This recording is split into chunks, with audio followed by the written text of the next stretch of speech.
Assalamualaikum warahmatullahi wabarakatuh. Oke teman-teman, perkenalkan nama saya Muhammad Ihsanuddin dengan NIM AB 2020-115. Kali ini saya akan mensimulasikan tata cara pengujian uji reliabilitas dan uji normalitas di SPSS ya teman-teman.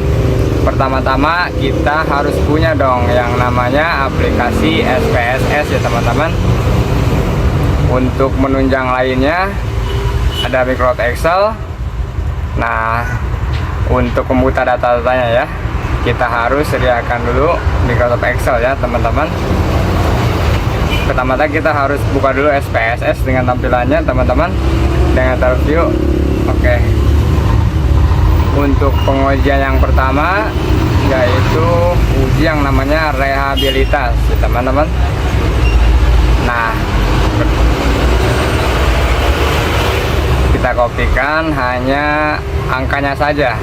Untuk X-nya jangan, hanya cukup angkanya saja teman-teman. Kita blok semua. Oke.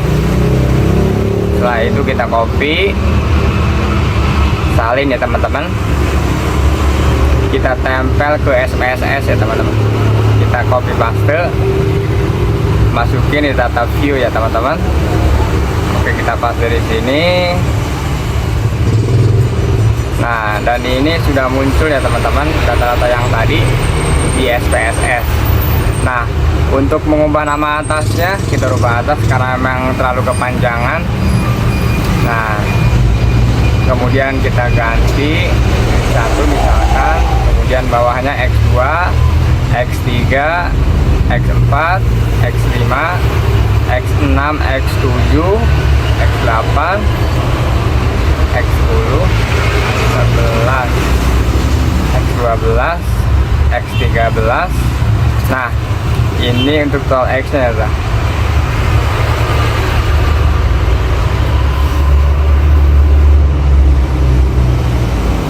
Nah, oke, setelah itu kita review lagi. Nah, itu tergantikan ya teman-teman.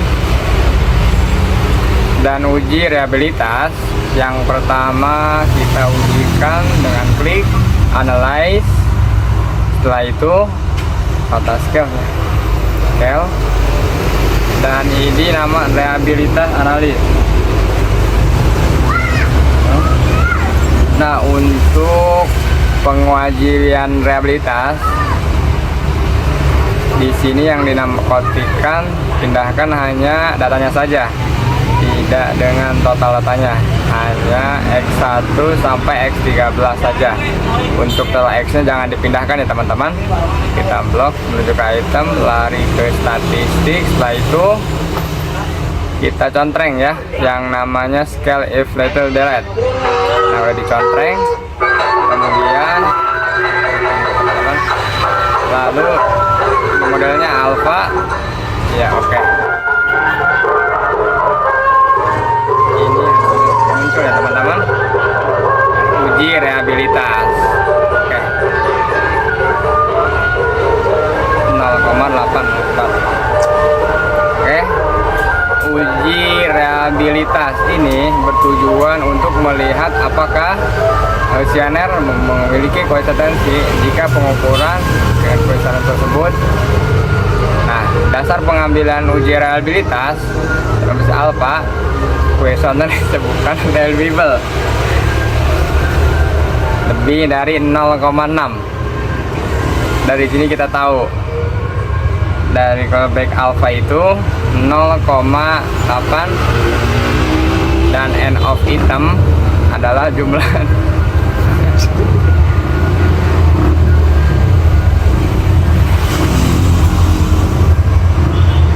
Nah, selanjutnya kita akan menguji menggunakan uji normalitas ya teman-teman. Di uji normalitas ini data yang kita ambil hanya total X dan total Y nya saja. Nah, kita ambil datanya saja, kita blok bawah, kita copy. Oke, setelah itu kita masuk ke SPSS lagi, data view teman-teman.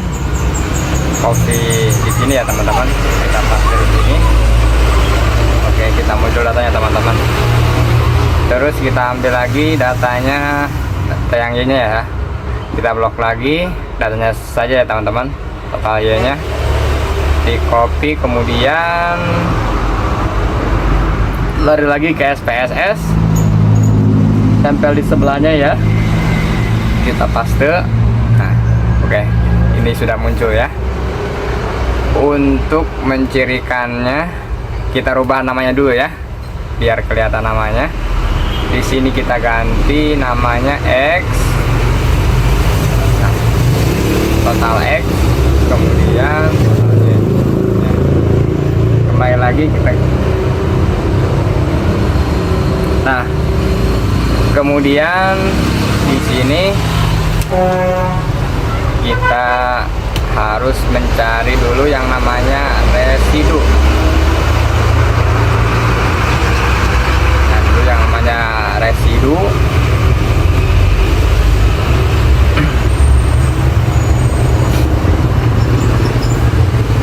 Pertama kita ke analyze dulu, ke regresser, setelah itu ke linear.